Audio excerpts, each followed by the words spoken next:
Oh shit, नहीं leave. तो nitrogen exhibits +5 oxidation states, it does not form पेंटाहेलाइड्स। देखो nitrogen +5 oxidation state show करता है नहीं करता? करता है ना N2O5 में। N2O5 में नाइट्रोजन +5 में होता है। इलेक्ट्रॉनिक कॉन्फ़िगरेशन क्या है नाइट्रोजन की? 1s2 2s2 2p3। तो जब ये पांचों इलेक्ट्रॉन लूज कर देगा तो +5 शो करता है। तो नाइट्रोजन +5 तो शो करता है, पर वो पेंटाहेलाइड नहीं बनाता। मतलब फॉर एग्जाम्पल NF5, ये पेंटाहेलाइड है, ये नहीं बनाता। NF5 में नाइट्रोजन की ऑक्सीजन स्टेट क्या है? +5 है। तो फिर NF5 बनाता क्यों नहीं है, या NaCl5 बनाता क्यों नहीं है? नाइट्रोजन, अच्छा मैं हैलाइड की बात करूँ ना, नाइट्रोजन सिर्फ एक ही हैलाइड बनाता है NF3 बस, और कुछ बनाता ही नहीं है वो। ये आपके इंफॉर्मेशन के लिए बता रहा हूँ, एनसीईआरटी की इंफॉर्मेशन है ये। नाइट्रोजन सिर्फ NF3 ही बनाता है और कुछ बनाता ही नहीं है। NCl3 वगैरह स्टेबल नहीं होते। समझ में आई बात?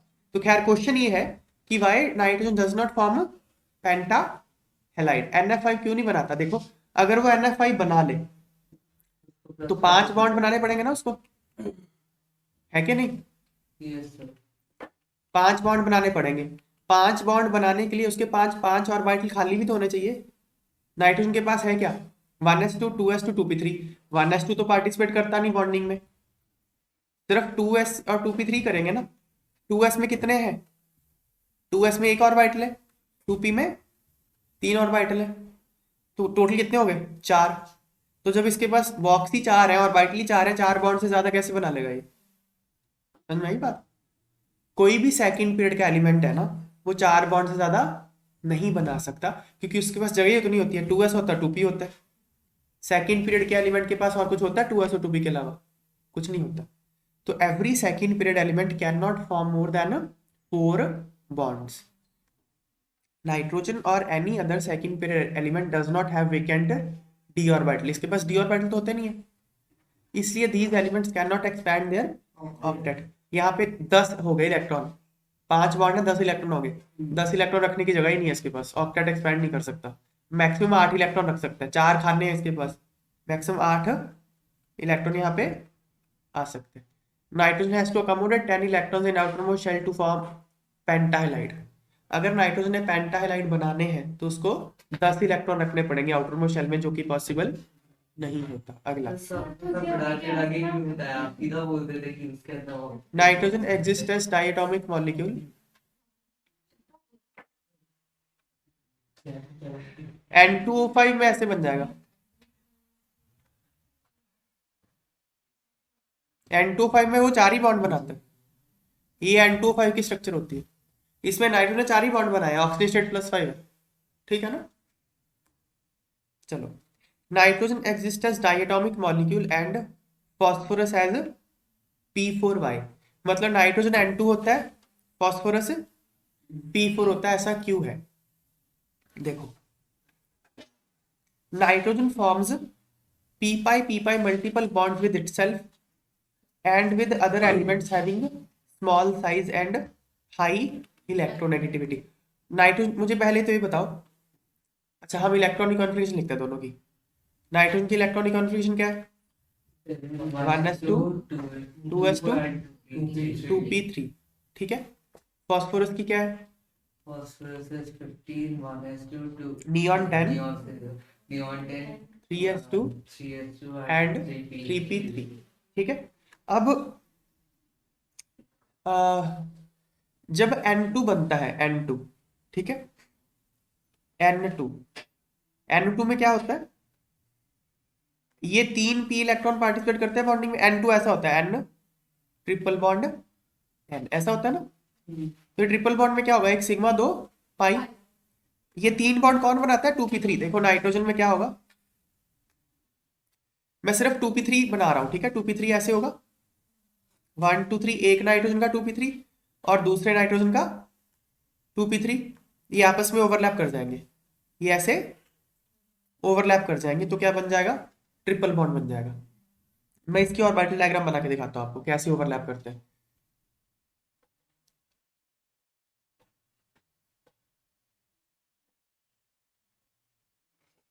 ये है एक्स वाई जेड एक्सिस।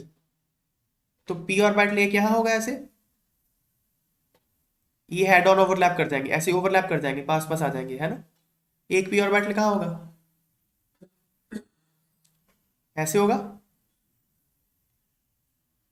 ये भी ऐसे ओवरलैप कर जाएंगे, ठीक है ना। एक पी ऑर्बिटल कहाँ होगा, इधर होगा ऐसे, ये तीनों आपस में क्या है, परपेंडिकुलर है, ये भी ऐसे ओवरलैप कर जाएगा आपस में। तो ये पाई बॉन्ड है, ये भी पाई बॉन्ड है, और ये सिग्मा बॉन्ड है, ठीक है। सेम अब नाइट्रोजन का साइज होता है छोटा, सेम हम फास्फोरस के साथ भी तो कर सकते थे ना, 3p3 है, 3p3 है ना, सेम फास्फोरस भी कर सकता था, नहीं कर सकता था। अगर सेम फास्फोरस करता है तो यही सेम ऑर्बिटल डायग्राम फास्फोरस के लिए बनेगी, लेकिन फास्फोरस के साथ चक्कर क्या है ना, उसका पाई बॉन्ड वीक होता है। देखो ये है पाई बॉन्ड नाइट्रोजन का, मैं यहां दिखा रहा हूं, नाइट्रोजन है छोटा, फास्फोरस है बड़ा, फास्फोरस का पाई बॉन्ड ऐसे बनेगा ना।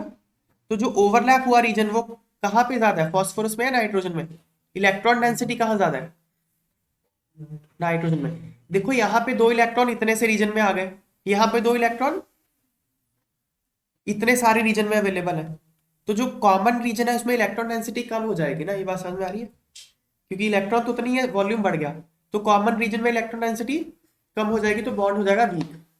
तो जितना ऑर्बिटल का साइज बड़ा होता है उतना बॉन्ड वीक होता जाता है। तो क्योंकि फास्फोरस का ऑर्बिटल का साइज बड़ा है, इसलिए पाई बॉन्ड उसका वीक होगा, तो इसलिए वो पी ट्रिपल बॉन्ड पी बनना मुश्किल है, क्योंकि सिंगल बॉन्ड तो ठीक है बना लेगा फास्फोरस, लेकिन ये 2 पाई बॉन्ड नहीं बना पाएगा, समझ में आ गई बात। लेकिन नाइट्रोजन क्या कर सकता है, ट्रिपल बॉन्ड बना सकता है, क्योंकि उसका साइज छोटा है नाइट्रोजन का, तो उसका पाई बॉन्ड स्ट्रांग होगा, समझ में आ गई बात। अगली बात, तो ये तो हमने ये बताया कि फास्फोरस ट्रिपल बॉन्ड क्यों नहीं बना सकता, क्योंकि उसका पाई बॉन्ड उतना स्ट्रांग नहीं होता। तो नाइट्रोजन सिंगल बॉन्ड क्यों नहीं बना सकता, जैसे हम P2 एग्जिस्ट नहीं कर सकता, समझ में आ गया। N4 क्यों नहीं एग्जिस्ट कर सकता, जैसे P4 एग्जिस्ट करता है ऐसे N4 कर जाए एग्जिस्ट, समझ में आ रही बात। तो उसका कारण है, देखो P4 की स्ट्रक्चर देखो क्या है, ये है P4 की स्ट्रक्चर, ठीक है। फास्फोरस ने सिंगल बॉन्ड बनाया, एक फास्फोरस ने 3 सिंगल बॉन्ड बनाया, एक लोन पेयर है, तो टेट्राहेड्रल बन गया ये। तो अब अगर नाइट्रोजन ऐसा करता है, नाइट्रोजन का ना सिंगल बॉन्ड वीक होता है, अगर नाइट्रोजन सिंगल बॉन्ड बनाता है, एक लोन पेयर है उसके पास, मान लो सेम यहाँ पे मान लो नाइट्रोजन है, ठीक है ना, सपोज नाइट्रोजन छोटा है, तो ये बॉन्ड लेंथ क्या होगी, छोटी होगी, तो ये जो लोन पेयर है ये आपस में बहुत ज्यादा रिपेल करेंगे, तो रिपेल करेंगे तो बॉन्ड हो जाएगा वीक, तो टूट जाएगा। नाइट्रोजन का सिंगल बॉन्ड फास्फोरस के सिंगल बॉन्ड से वीक होता है, because of repulsion of lone pair, समझ में आ गई बात। इसलिए नाइट्रोजन सिंगल बॉन्ड नहीं बनाता, नाइट्रोजन ट्रिपल बॉन्ड बनाएगा। नाइट्रोजन और फास्फोरस का इलेक्ट्रॉन रिपेल करेंगे या फिर फास्फोरस दोनों और नाइट्रोजन का कैसे आ गया, नाइट्रोजन और नाइट्रोजन का करेगा आपस में रिपेल। नहीं आपने बोला नहीं है ना, तो पी है।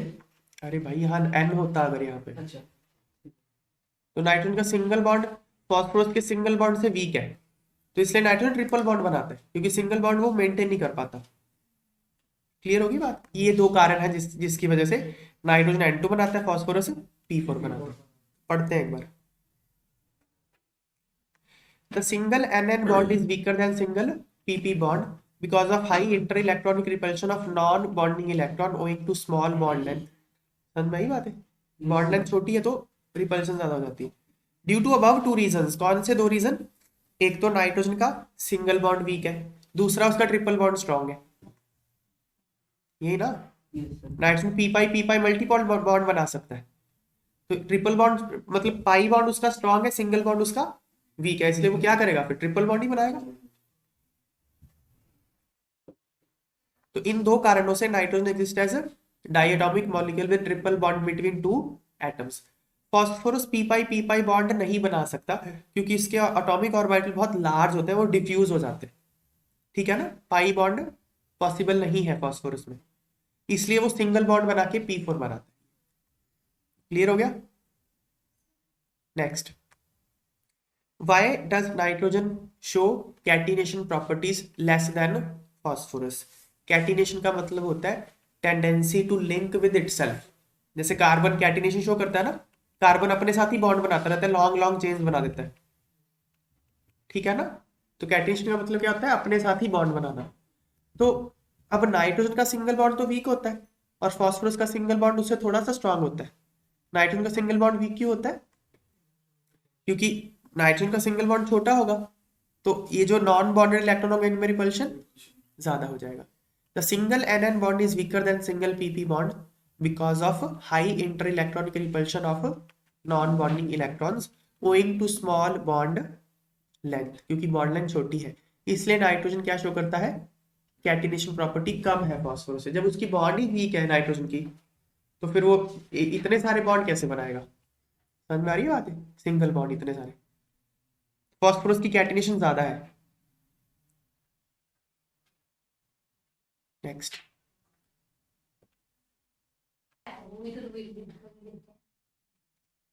why does R3P double bond O exist but R3N double bond O does not? R एक एल्काइल ग्रुप है। देखो R3N double bond O exist करेगा तो नाइट्रोजन ने कितने बॉन्ड बना लिए? फिर नाइट्रोजन ने कितने बॉन्ड बना लिए यहाँ पे? 5 बॉन्ड बना सकता है नाइट्रोजन? नहीं बना सकता। 4 ही बना सकता है, 4 से ज्यादा बना नहीं सकता, इसलिए ये एग्जिस्ट फॉस्फोरस कर सकते हैं। देखो फॉस्फोरस भी R। अब यहां देखो ये क्यों एग्जिस्ट करता है ये बताता हूं मैं। देखो फॉस्फोरस का कॉन्फ़िगरेशन बताओ। Neon 10 3s2 3p3। तो अगर हम यहां देखें, ये रहा 3s2, ये रहा 3p, तो कितने डब्बे खाली हो गए? 4 ही है, तो ये भी 4 ही बॉन्ड बना सकते हैं। लेकिन इसके पास 3d भी है। सरप्राइज, 3d भी है ना इसके पास। तो इतने खाली 5 डब्बे यहाँ खाली पड़े, ठीक है ना? तो ये कितने बॉन्ड बना सकता है? इतने सारे बॉन्ड बना सकते हैं, तो इसलिए ये एग्जिस्ट कर जाएगा। फॉस्फोरस अपना ऑक्टेट एक्सपैंड कर सकता है। आपने सुना होगा PCl5, सुना ना PCl5, तो वहां भी तो 5 बॉन्ड बना रहा है ये। जो भी थर्ड या हायर पीरियड एलिमेंट होता है वो अपना ऑक्टेट एक्सपैंड कर सकता है और 4 से ज्यादा बॉन्ड बना सकता है। 5 या 6 बॉन्ड वो बना लेते हैं, 7 भी बना लेते हैं। क्लियर होगी बात है? तो इसमें देखो, अगर मैं इस कंपाउंड की बात करूं तो फॉस्फोरस ने 4 बॉन्ड बनाया ना, तो 4 बॉन्ड में मतलब उसकी जो हाइब्रिडेशन है sp3 होगा। 4 बॉन्ड में sp3 होता है ना, तो ये जो बॉन्ड है सिग्मा बॉन्ड, ये तो sp3 बॉन्ड है सारे। एक जो पाई बॉन्ड है इसमें d ऑर्बिटल इन्वॉल्व है। समझ में आ रही है बात? तो क्योंकि इसके पास d ऑर्बिटल, इसलिए फॉस्फोरस 5 बॉन्ड बना सकता है और ये एग्जिस्ट करेगा। नाइट्रोजन और any other second period element can not form more than 4 covalent bonds due to non availability of d orbitals, इसलिए ये एग्जिस्ट नहीं कर सकता। फॉस्फोरस के पास वेकेंट d ऑर्बिटल होते हैं, इसलिए वो अपना ऑक्टेट एक्सपैंड कर सकता है, इसलिए एग्जिस्ट करेगा। नेक्स्ट, लास्ट क्वेश्चन है, why does reactivity of nitrogen differ from phosphorus? Phosphorus और नाइट्रोजन की रिएक्टिविटी में डिफरेंस क्यों है? देखो वही बात है, नाइट्रोजन पी पाई मल्टीपल बॉन्ड बना सकता है क्योंकि नाइट्रोजन का साइज छोटा है, तो इसलिए उसका जो पाई बॉन्ड है वो स्ट्रांग होगा, ठीक है ना? किसके साथ बना सकता है पाई बॉन्ड? वो अपने साथ बना सकता है या फिर किसी और एलिमेंट के साथ जिसका साइज छोटा हो, जैसे ऑक्सीजन के साथ हो गया, कार्बन के साथ हो गया, होता है ना C ट्रिपल बॉन्ड N, या फिर C डबल बॉन्ड N, या N डबल बॉन्ड O, होते हैं ना ये सारे। तो डबल ट्रिपल बॉन्ड मतलब पाई बॉन्ड ही होता है। तो नाइट्रोजन किसके साथ पाई बॉन्ड बना सकता है? अपने साथ या फिर किसी दूसरे छोटे एटम के साथ जिसका ऑर्बिटल छोटा हो। लेकिन फॉस्फोरस पी पाई बॉन्ड नहीं बना सकता क्योंकि इसका एटॉमिक ऑर्बिटल होता है बड़ा। तो एटॉमिक ऑर्बिटल बड़ा होने से वो जो इलेक्ट्रॉन होते हैं उसमें हो जाते हैं डिफ्यूज। इलेक्ट्रॉन डिफ्यूज होता है तो ओवरलैप्ड रीजन में उतना इलेक्ट्रॉन डेंसिटी नहीं होता, इसलिए उतना स्ट्रांग नहीं होता बॉन्ड। इसलिए नाइट्रोजन जो होता है वो डायटोमिक मॉलिक्यूल के फॉर्म में एग्जिस्ट करता है, ठीक है ना? ट्रिपल बॉन्ड में जिसमें कि एक सिग्मा और 2 पाई बॉन्ड होते हैं। तो इसके कारण क्या होता है, उसकी बॉन्ड इंथैल्पी बहुत ज्यादा हो जाती है। N2 को तोड़ना बहुत मुश्किल है क्योंकि वहां पे 3 बॉन्ड है, ठीक है ना? लेकिन तो इसलिए क्या होता है, वो अनरिएक्टिव होता है रूम टेम्परेचर पे। आप जानते हो कि एटमॉस्फेयर में अप्रोक्सीमेटली 79% क्या है? नाइट्रोजन है, क्योंकि नाइट्रोजन रिएक्ट नहीं करता क्योंकि ट्रिपल बॉन्ड है। लेकिन फॉस्फोरस क्या करता है, सिंगल PP बॉन्ड बनाता है, इसलिए ज्यादा रिएक्टिव होता है।